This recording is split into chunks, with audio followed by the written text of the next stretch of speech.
તો જે બીક હતું ને એવું જ થયું। આરાધના ધામ પાસે પોલીસે પકડી લીધી ગાડીને। તો જય હિન્દ, જય દ્વારકાધીશ। અત્યારે હાલમાં મારી ગાડી છે, મેં સેવા માટે આખો દી આજે રોડ ઉપર આવી છે ને ગઈ છે, પણ મને છતાંય બીક લાગતી હતી કે ક્યાંક પોલીસ ના પકડી લે। તો જે બીક હતું ને એવું જ થયું। આરાધના ધામ પાસે પોલીસે પકડી લીધી ગાડીને। તો પણ પકડીને પછી બાજુ લઈ આવ્યા। થોડીક બીક લાગી કે ઓહો હવે આ પોલીસ ગાડી મારી છોડશે નહીં છોડે।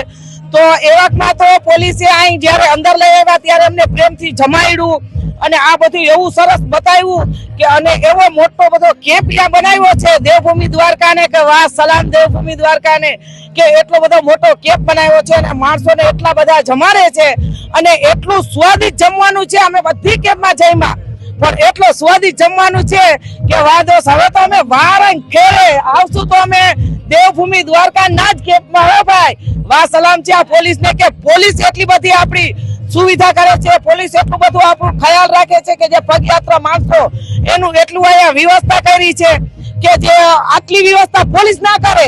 વાહ દોસ્ત આ દ્વારકા દેવભૂમિની પોલીસ। હો ભાઈ મારું નામ છે મરિયમબેન બાંધા ઉર્ફે ઉષાબેન અને હાલમાં તો હું છું ઇન્સ્ટા માસી।